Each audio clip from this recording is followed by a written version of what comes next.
There's a guy by the name of Geoffrey Portway from Massachusetts. He's 40 years old, super creepy looking dude.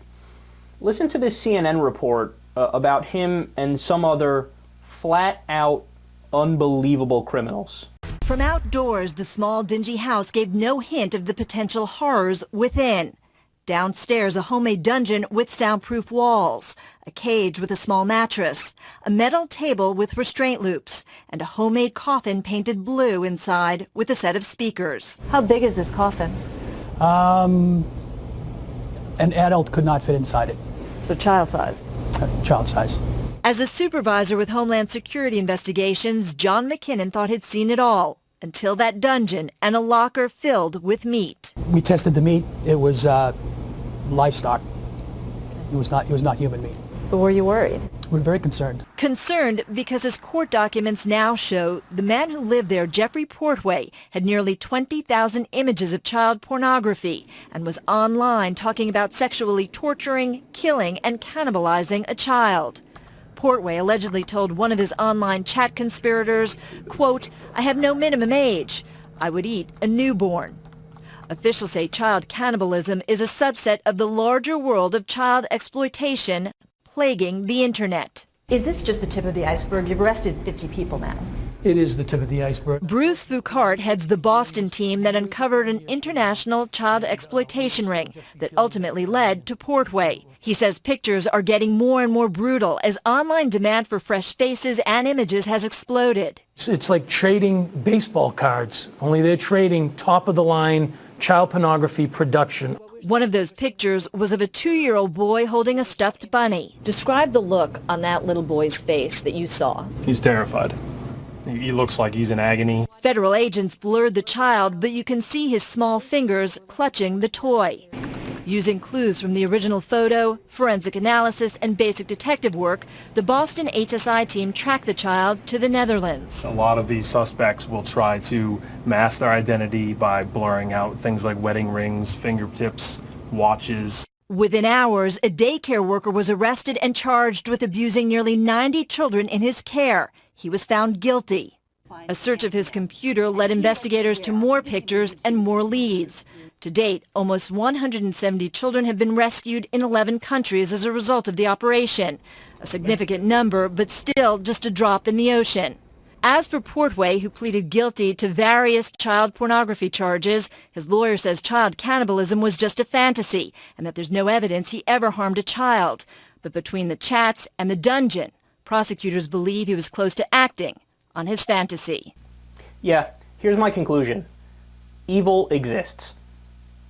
Like, you know, as being a progressive, or however you want to label me, people tend to think like, oh, they're always so wide-eyed optimists that they don't see anything, you know, they can't say anything definitively, like some people are beyond help. Oh, no, I can say that. There are some people who are beyond help. There are some people who embody evil. Now, I'm not saying, like, in their mind, they might have twisted rationalizations or actual mental issues that lead to that, right? But that doesn't diminish the viciousness and the grotesque nature of the crime. Look, when I hear something like that, I'm shaken to my core. Like, that is unbelievable. I mean, seriously, think about that within the context of you personally, the person listening to the show right now, right?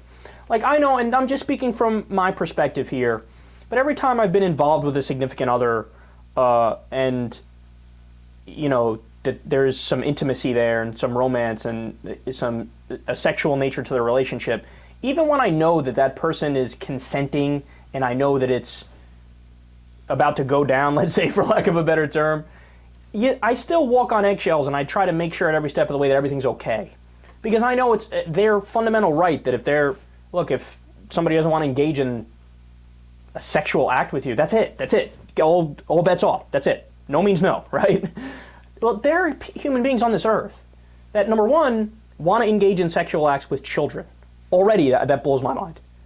Now, look, a lot of them it's just in their nature, right? Like, they can't help it that they actually are attracted to children. They should never be allowed to act on it. And they got, you know, in some ways, they got dealt a hand that sucks because that's what they're fucking attracted to, and that does suck, right? But the thing is, to not realize that, number one, children can't consent. Literally, their brains are not developed enough to the point where they even know what's going on, right, in terms of a sexual realm.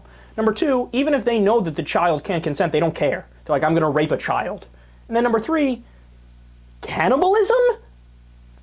All of that was grotesque enough. And then when you add in cannibalism, like, what the fuck, man?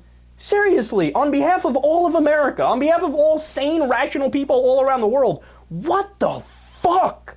What leads somebody to think, I don't know what it is, I'm genuinely asking a question. What leads somebody to sit there relaxing, watching reruns of SpongeBob on TV, and all of a sudden they go, you know what would be nice? Eating some human feet. I mean, how does that cross your mind? How does that ever enter a human being's...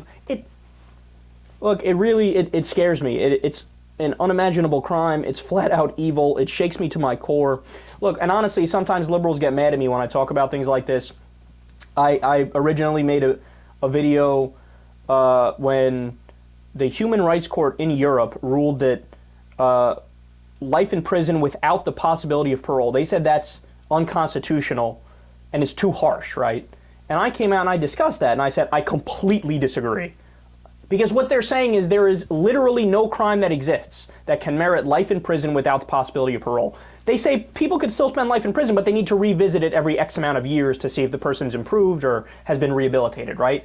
And I say, look, in probably a majority of cases with crimes, there should be rehabilitation. That's the end goal, and you should work on rehabilitating, right? But there are some people that I'm not having that conversation. I don't even want to talk about, oh, let's maybe rehabilitate him and send him back out on the fucking street. No. Some people, some crimes deserve nothing but punishment. 0% rehabilitation, 100% punishment. I'm not saying you torture. I'm not saying you become the monster, you become the devil, but keeping somebody away from society for the rest of their lives because they're too dangerous? Yeah, there's plenty of people you should do that about.